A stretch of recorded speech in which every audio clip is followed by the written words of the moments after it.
Qu'est-il arrivé au fils de Thomas Sankara, Philippe? Exil, quête d'identité et combat pour la justice. Imaginez que votre père soit un chef d'État, un leader révolutionnaire surnommé le Che Guevara de l'Afrique. Vous avez 7 ans et un soir, votre père ne rentre pas à la maison. Le lendemain, vous apprenez qu'il a été assassiné et que vous et votre famille devez quitter le pays. Voici l'histoire de Philippe Sankara, le fils aîné de Thomas Sankara, né le 10 août 1980 au Burkina Faso. Philippe, qui a vécu une enfance heureuse sous le leadership révolutionnaire de son père, a vécu le jour le plus sombre de sa vie, le 15 octobre 1987, à seulement 7 ans.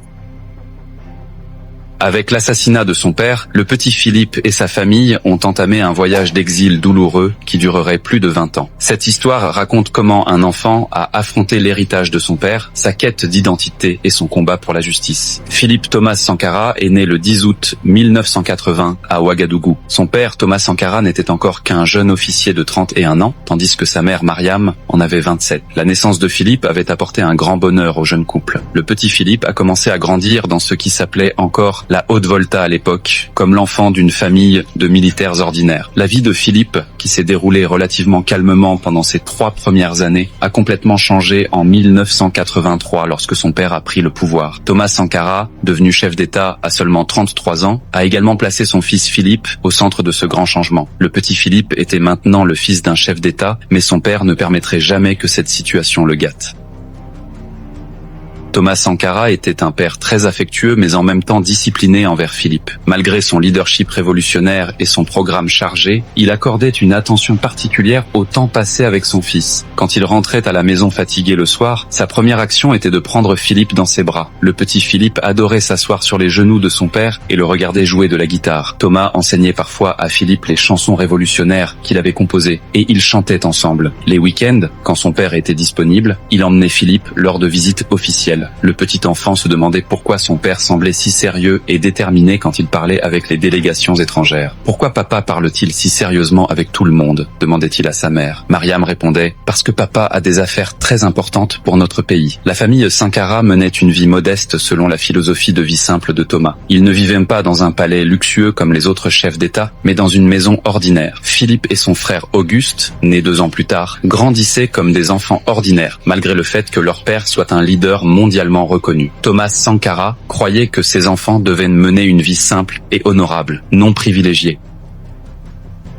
Quand Philippe a commencé l'école, les autres enfants savaient qu'il était le fils du président, mais il ne s'en vantait pas. Son père lui avait enseigné « Tu n'es pas différent des autres enfants. Ton père travaille juste dans un domaine différent. » Cette éducation a façonné le caractère de Philippe. L'enfance heureuse de Philippe s'est terminée à l'automne 1987. Le petit enfant de 7 ans avait commencé à sentir que les tensions politiques autour de son père augmentaient. Il y avait maintenant plus de réunions à la maison. Son père semblait plus tendu. Des désaccords avaient surgi entre Thomas Sankara et son ami le plus proche et bras droit Blaise Compaoré, et cette situation était également ressentie au sein de la famille. Philippe entendait ses parents chuchoter la nuit mais ne comprenait pas de quoi ils parlaient. Sa mère Mariam semblait plus anxieuse ces dernières semaine. Le petit Philippe le sentait avec ses instincts d'enfant, mais ne pouvait pas saisir ce que cela signifiait. Le 15 octobre 1987, jeudi, a commencé comme une journée ordinaire pour Philippe. Le matin, son père l'a réveillé, ils ont pris le petit déjeuner ensemble. Thomas semblait plus enjoué ce matin-là. Il avait ébouriffé les cheveux de Philippe et dit « Sois sage à l'école aujourd'hui, d'accord ?» Philippe est allé à l'école, a passé une journée normale avec ses professeurs et ses amis, et rentré à la maison, a fait ses devoirs, a dîné. Son père Thomas devait participer à une réunion du Conseil de l'Entente ce jour-là. En partant pour la réunion dans la soirée, il a serré Philippe dans ses bras, l'a embrassé sur le front et a dit « À bientôt mon fils, je t'aime beaucoup ». Ces mots résonnent encore dans les oreilles de Philippe. Ce fut la dernière fois que Philippe vit son père. Vers 18h, un groupe armé a fait irruption dans le lieu de la réunion. Thomas Sankara et 12 de ses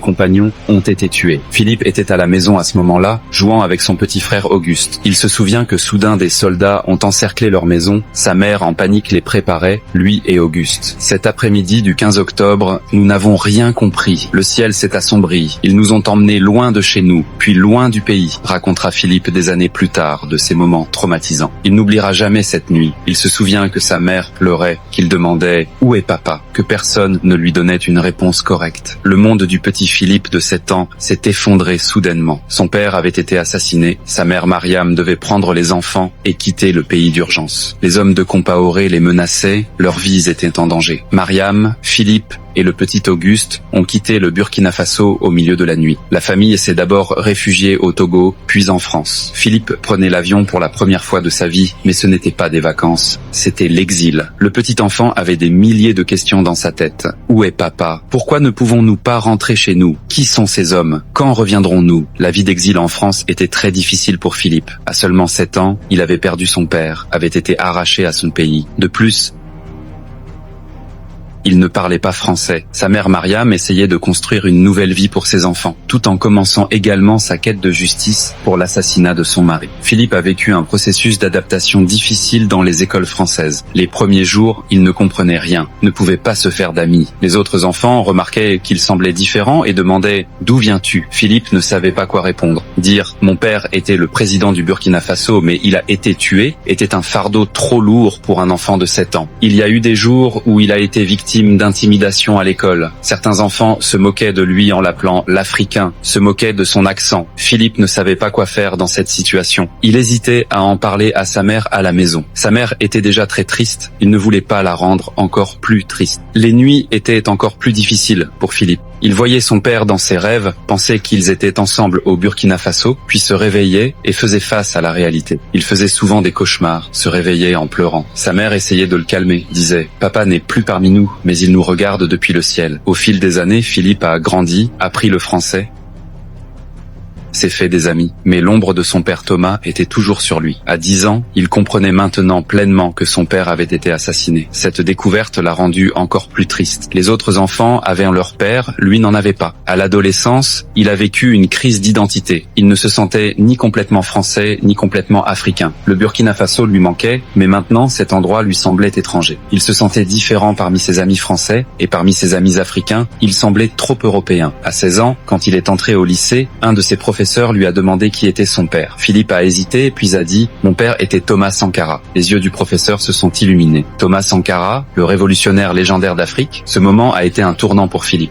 Pour la première fois, il a appris avec quel respect son père était mentionné dans le monde. À 20 ans, Philippe a commencé à mieux comprendre l'héritage de son père. En lisant des articles sur Thomas Sankara sur Internet, il a découvert à quel point il était une figure aimée en Afrique, que ses idées révolutionnaires inspiraient encore beaucoup de gens. Apprendre que son père était respecté non seulement au Burkina Faso, mais dans le monde entier, l'a rendu fier. Cette découverte a changé sa vie. Maintenant, son père n'était plus quelqu'un dont il devait avoir honte, mais un héritage dont il devait être fier. Philippe a commencé à étudier les sciences politiques à l'université, a fait des recherches sur les idéaux de son père. À 25 ans, avec sa mère Mariam, il a rejoint la quête sérieuse de justice pour les assassins de son père. En 1997, ils ont fait appel aux tribunaux du Burkina Faso, mais le régime de Compaoré l'a empêché. Les tribunaux ne permettaient pas l'ouverture d'un procès. Ils ont alors commencé une bataille juridique internationale. Philippe, avec sa mère et son frère Auguste, ont fait appel aux Nations Unies. Le long et épuisant processus juridique a fait mûrir Philippe. En 2006, ils ont remporté une grande victoire. Le Comité des droits de l'homme des Nations Unies a décidé que la famille Sankara avait le droit de connaître les circonstances de la mort de son père. Philippe avait 26 ans quand il a appris cette décision et pour la première fois, il a eu l'espoir de pouvoir atteindre la justice. Enfin, notre voix a été entendue, pensa-t-il. Mais Compaoré était encore au pouvoir et ne respectait pas cette décision. Ce fut la période la plus difficile pour Philippe. La justice était si proche, mais il ne pouvait toujours pas l'atteindre. 2014 a été un tournant pour Philippe. Un soulèvement populaire a commencé au Burkina Faso. Les jeunes se sont révoltés contre les 27 ans de dictature de Compaoré. Philippe était excité en regardant ces images à la télévision. Enfin, le peuple de mon père s'est soulevé, pensa-t-il. Quand la nouvelle de la chute de Compaoré est arrivée, Philippe a fondu en larmes. Le moment qu'il attendait depuis 34 ans était arrivé. Il a ressenti une grande joie avec la pensée « Enfin !» l'assassin de mon père est tombé. Pendant cette période, donnant une rare interview, Philippe a exprimé ses sentiments avec ces mots. Si Blaise Compaoré a une conscience, alors nous le laissons avec sa conscience. Dans ces mots, il y avait à la fois de la colère et la maturité que donnent les années. En 2021, le procès pour les assassins de son père a enfin commencé. Philippe sentait qu'il approchait de la fin de sa lutte pour la justice. Il avait maintenant 39 ans, mais il portait encore le traumatisme de ses 7 ans dans son cœur. Suivre les audiences le remplissait à la fois d'espoir et de tristesse. En 2022, le tribunal a rendu sa décision. Blaise Compaoré a été reconnu coupable. Quand Philippe a reçu cette nouvelle, il a fondu en larmes. Après 35 ans, il avait enfin atteint la justice. « Papa, nous avons enfin eu raison », murmura-t-il. Aujourd'hui, Philippe Sankara a 43 ans. Il vit en France, mais son cœur est encore au Burkina Faso. Il essaie de perpétuer l'héritage de son père, rencontre de jeunes Africains, leur raconte les idées de son père. En même temps, il a construit sa propre vie. « J'aimais beaucoup mon père, mais je suis Philippe Sankara, pas le fils de Thomas Sankara », dit-il maintenant. Ces mots sont le signe de la paix intérieure qu'il a trouvée à la fin de longues années de quête d'identité. L'histoire de Philippe est une histoire touchante qui raconte comment un enfant a grandi avec un traumatisme, sa quête d'identité et son combat pour la justice. Le petit enfant qui a perdu son père à 7 ans est devenu un homme fort qui a fait condamner les assassins de son père. L'héritage de Thomas Sankara vit en Philippe, mais maintenant non pas comme un fardeau, mais comme une source de fierté.